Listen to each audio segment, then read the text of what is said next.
is the municipality of Pilar, headed by Honorable Arnold A. Perez.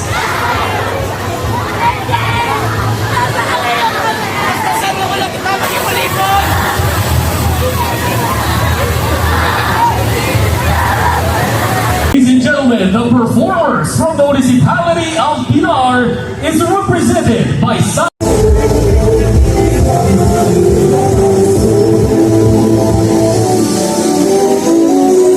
once again, ladies and gentlemen, the performers from the municipality of Pilar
historical movement and tactical excellence. The float honors Capiz's legacy and its influential figures.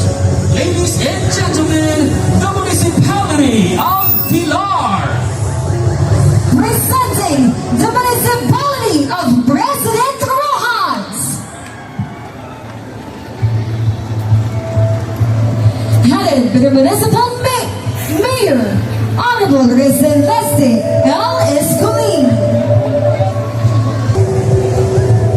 With her school head, Mrs. Marie Roy Arizala, Elizalde Academy Incorporated, and Dr. Renilo II of Feliciano Yusay Binseng National High School. The float honors the resilience and courage of these small women during the Japanese occupation. On sugarcane stalks, it reflects their strength in supporting the real forces while sustaining their families. Coconut shell symbolizes their resourcefulness, use of war tools, fuel, and utensils during wartime scarcity. Anipa Hut at the rear represents a hidden guerrilla headquarters where strategies for planned and resistance thrive. Adorned with hand-woven textiles and baskets, it pays tribute to women who serve as messengers, caregivers, and intelligence travelers. In progress, a harsh Japanese garrison made from GI sheets stands as a symbol of oppression. The float merges natural elements with the symbol of war, capturing the struggle and triumph of women who defy adversity, as it moves and carries a powerful message, celebrating the spirit of the restored women who rose above hardship, inspired change, and continue to empower future generations. Ladies and gentlemen, the municipality of President Rojas.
celebration.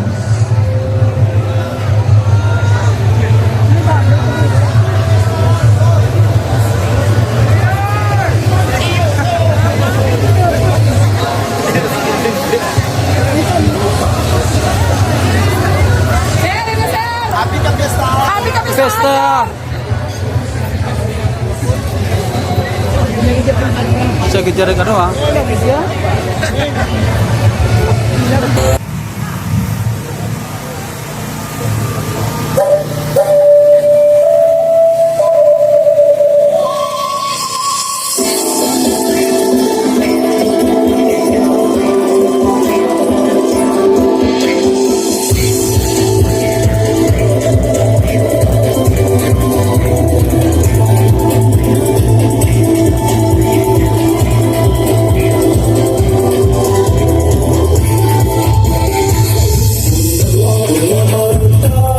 Ladies and gentlemen, let us all welcome the float from the municipality of Tumara.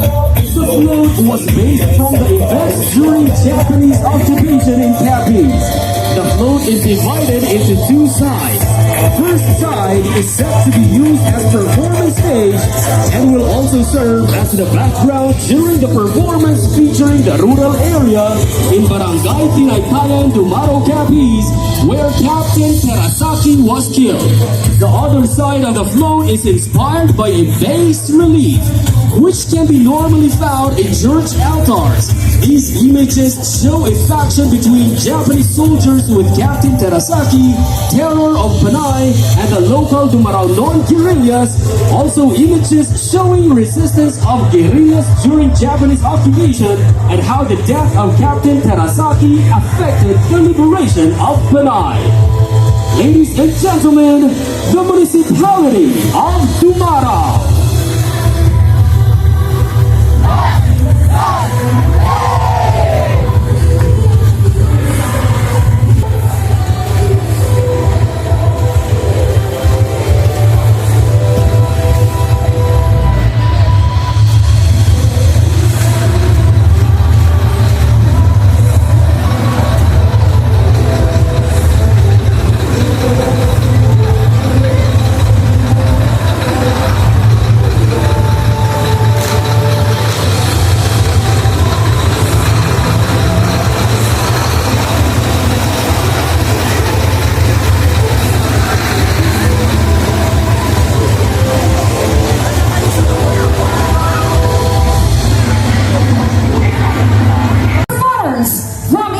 National High School, headed by their principal, Dr. Rolando B. Ricardo Jr.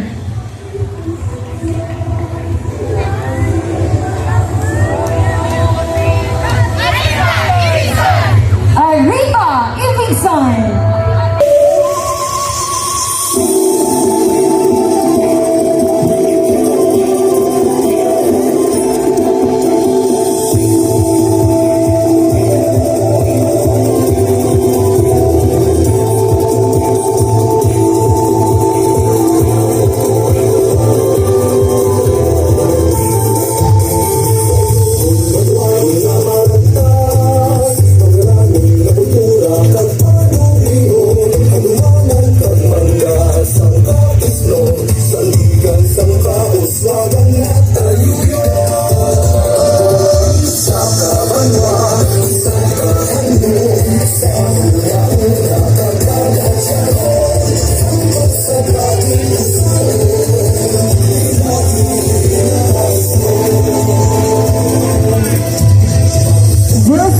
Honors the Capiztahan seafaring spirit and the legacy of Commodore Jose Parada, the first flag officer in command of the U.S. Navy. Divided into three parts, the float features a model of Spratly Island adorned with coral reefs and flag of the Philippines, China, and the U.S. and Korea, symbolizing peaceful maritime partnership. On one side, wooden bancos represent represent the resilience and freedom of local fisherfolk who find refuge in Spratly's marine sanctuary. It highlights the connection with Philippine waters. This float reimagines the seas not just as territories of conflict, but as bridges of diplomacy, heritage, and enduring Filipino pride. Ladies and gentlemen, the municipality of Capiztahan.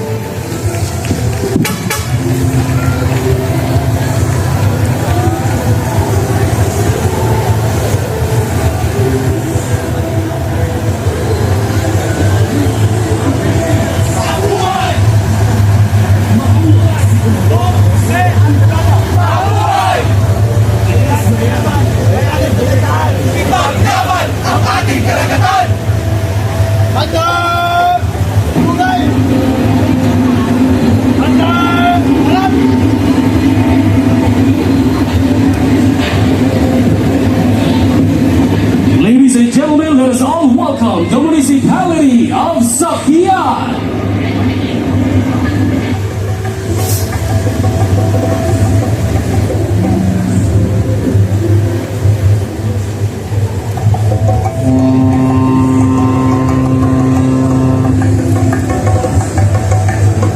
Honorable Mayor Attorney Jose Onias Villanueva. Zero Otika.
Is the flow of the municipality of Capiz. This awe-inspiring flow transports viewers to the heart of the Battle of Unitol, where Filipino soldiers displayed unmatched bravery against overwhelming enemy forces. The battlefield scene is brought to life with realistic terrain made from indigenous materials, symbolizing both resilience and sustainability. At the center, a striking replica of a war tank covered in green mussel shells stands as a testament to the soldiers' resourcefulness in combat. Rising above the battlefield is a beautifully crafted Korean palace made of bamboo, representing the Philippine solidarity with South Korea. At the back of it, 18 intricately carved Capiztahan soldiers sculpted from salvage styrofoam and covered with margaha, immortalize the heroes who fought with unwavering courage. Their detailed expressions and battle-ready stances capture the emotional weight of war, from fear and determination to triumph. Every aspect of the flow embraces sustainability, incorporating